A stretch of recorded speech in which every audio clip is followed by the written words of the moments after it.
Hey, what is up, you guys? Welcome back to my channel. So today's video, as you guys can see in the title, is a little bit different compared to my other Makeup Mondays, right? So I'm trying out something here. Bear with me. I do plan on making this into Mystery Makeup Mondays, where I talk to you guys about mysteries that have either been solved or unsolved. So let's get into it. So today's mystery is going to be about the Somerton man. In December 1st in 1948, a well-dressed man that was roughly around 40 to 50 years old was found on the Australian beach. The man's body was found by some trainee jockeys early in the morning. They went over to see if the man was all right, but then figured out that he was no longer breathing. So once police found out, they of course picked up the body, and a lot of people went to go view the body to see if they could identify the body, but with no luck, nobody was able to identify this man. It started going around that people thought this man was a spy, and the reason behind that was because whenever they picked up his body, the clothes that he was wearing had no tags. One of the things that they did end up finding behind his tie, there was the name T. Keen. I think it's Keen. Sorry if I mispronounced. Since no one came forward to identify the body, they figured that he must have been from America or Europe. They did find out in an autopsy that his stomach was congested with blood that could come from heart failure due to poisoning. The police knew that they couldn't keep his body because then it would begin to deteriorate. So they did have his face plastered. So they did call in a experienced taxidermy. Did I say that right? Since this man wasn't identified, the locals did all pitch in to help buy him a headstone and also a place for him to rest. And on the headstone, they did put, "Here lies the unknown man." And now remember how I mentioned that one of the things found on this man was a name behind his tie? Well, months later, they did end up finding a scrolled up piece of paper that I don't think I'll be able to pronounce it, but I'll put this here. So this was found in his pocket. So the word comes from this book.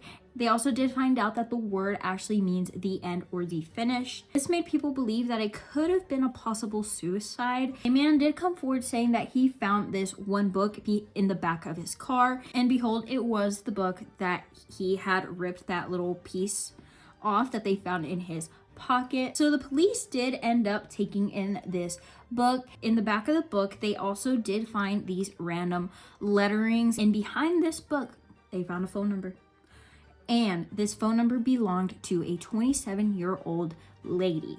So should I say lady or woman? I don't know. You know what else they figured out? They figured out that this lady lived 5 minutes away from where his body was found. The police did end up going to the lady's home, hoping that they could get some answers, but the lady did end up refusing, so they kind of just left it at that. And I guess from there, they had no other leads about this case. A good bit of years after, a professor in a university named Derek, he found this case and it really caught his attention, so much that he thought it would be a great project for his students to, I don't know what he was planning to do with this project, but that's just what he mentioned. So the more that he digged deep into this case, the more interested he was, like I said, so much that he thought that he would take the case into his own hands. He spent so much time trying to investigate this case. He's one of the world leading experts of this case. So since he started picking up stuff about this case, he did want to go back to where the police, left off. And so obviously the first stop is the lady that they didn't push to investigate, So he wanted to start there. Turns out that the 27-year-old lady had sadly passed away 2 years before he actually wanted to go and ask her questions. Derek did not stop there. He did end up somehow finding who her granddaughter was, and her granddaughter is Rachel. Now with this, they also did find out, ow, that hurt.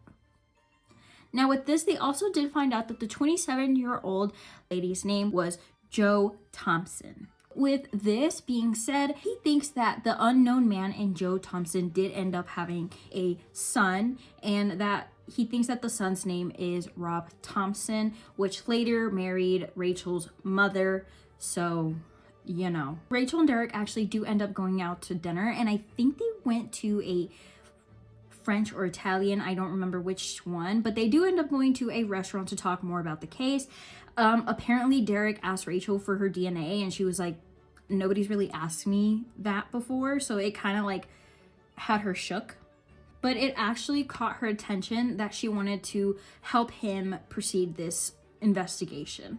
They also talked about how literally a little while after they met up, they had a date, I think they had like a few dates, they actually did end up marrying each other. And I think they ended up having 2 kids. And again, he is still invested in this investigation. So in 2015, they ended up trying to get DNA from the plaster that they did of his face back then. They found out that there was teeny tiny hairs still stuck onto the plaster. So that is what they took off and tried to get DNA. Turns out that the hair is 70 years old, so it's kind of hard for them to fully extract DNA from that. It said that they were only able to extract 2%. What does that mean? I don't know. But that's what they said, that they were only able to get 2%. Obviously, they needed more. So with that being said, Derek ends up going to the police and explaining the whole situation to them. And they have agreed to take out the unknown man's body from his casket. So they dig him back up. They take out his body, and there is a clip where they take him out and they're walking away with him with the coffin. At this point, Derek is no longer able to be involved, I'm guessing since the body is involved. So the police were taking a long time, and they said that they weren't going to be able to get the DNA results in time.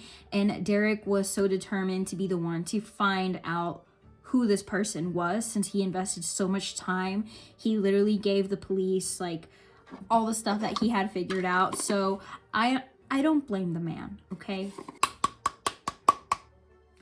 So with this being said, since the police didn't let Derek be involved with the case now that, you know, they have the body, Derek did end up going back to the little hairs that he did have access to. He also did partner up with this lady named Colleen. It says she is an expert in what she does. So with her help, she's able to access some type of ancestry stuff, right? With that, they were able to find 2 million DNA traits. At one point, they had it down to 4,000 people on the family tree. So with the family tree, it kind of shows the, sometimes it has a picture, sometimes it has no picture, but it does have the person's name, who they're related to, the date of birth, and the day that they, you know, passed away. So they went in there trying to find a man. And they also tried to find someone close to age, and they also tried to find someone that didn't have the deceased date. They found someone with the name Carl Webb. So there was a few things that really made them believe that this was the man that they were looking for. 1, it was a male. 2, same age, well, around the same age. And 3, he was a part of the Keene family. Now, remember back when we talked about the tie, how on the back it said T. Keene on there? You know? So Carl Webb actually went by Charles Webb. To make sure that they did have the right guy, they did also look into Charles' mother's side. They wanted to see if they could find a living relative where they could get some DNA to match them up. Turns out on his mother's side, there was a living family member. Right, so with that one family member that they did find on Charles' mother's side, Derek did end up calling him up, and he was like, hey, so, you know, this is going on. Would you be able to send us some DNA? And the guy said that he was kind of hesitant at first. He was kind of afraid that he was going to get scammed, but then the more he looked into Derek, the whole case popped up. So he was like, you know what? Yeah. Well, you know, I don't know what he said exactly, but he did end up sending over the DNA, and it matched. And Derek also did get Rachel's DNA to see if he really was her grandfather. Turns out they are not related whatsoever. So, you know. And also, like, throughout this whole thing, I was wondering, I was like, why didn't his family report him missing? he must have had family. He must have had someone that knew that he had gone missing, right? Well, turns out the more research that they did, turns out that his mom did end up passing away, as well as his dad before all of this happened. He did also have a brother that he was really close to. And also, sadly, it turns out his brother had also passed away. So with that being said, you would think that he didn't have family, you know, to report him missing. But there was a report made from a lady named Dorothy. So Dorothy Webb is his ex-wife. So she filed for divorce after I couldn't really understand if she filed before or after he had passed away, but she did file for divorce. And now on this report, you can see pretty much like the claim that she made. And on there, she does talk a little bit more about Charles. And on the report, she does claim that Charles was violent, threatening, moody, and he was always in a bad mood. He, you know. On there, she also does claim that he had no friends, which also kind of, I mean, I understand. So if she filed for divorce and she does say that he was violent and, you know, she probably didn't want anything to do with him. So she probably wouldn't even notice if he went missing to begin with. And also on that report, she does say that he did not have any friends. And again, no friends, no one to report, right? She also did talk about how he was the type of person to be in bed by 7 p.m. and also just the fact that he just didn't have friends. And she also did just talk about how he just really wasn't a happy person. So it pretty much seemed that this guy was pretty much by himself the whole time, other than his wife, but even then they didn't have the best relationship. So one thing about Charles, he did love to write poetry, and his favorite subject was about death. So Dorothy did claim that she came home one day and she found him soaking in bed. He had told her that he took 50 pills. It kind of does give off the impression that he was trying to commit. So with all that being said, with the whole type of relationship that he had with Dorothy, he did end up moving out around April in 1947. His body wasn't found until 1948. So within that whole year, nobody really knows what he did or what he went through. And I mean, sadly, nobody really knew that he had gone missing within that year. Just with seeing the fact that he did have heart failure due to poisoning, again, another sign that he had committed. Also, another thing that does give people that idea is a book that they had found months later. That book was a poetry book, and that poetry was about death. So the fact that he had that in his pocket and a lot of stuff was adding up together. With the whole burial thing, I'm not exactly too sure if they did end up burying him back where he was originally buried, or if the family did decide to bury him elsewhere. The whole thing about him passing still isn't exactly too clear. They still don't know how he ended up at the beach, and they were able to find out his name and a few things about his past. They also did find pictures of him with his family, pictures of him when he was younger, and I mean, he has family now that talks about him, so he's not fully forgotten.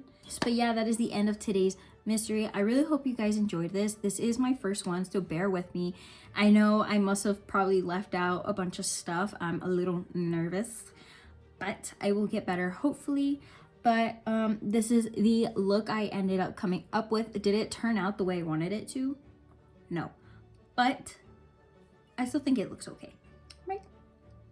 Don't forget to give this video a like. Don't forget to subscribe if you enjoyed today's video. I also am here for you guys on Mondays and Fridays, so don't forget to subscribe. I will see you guys in the next video.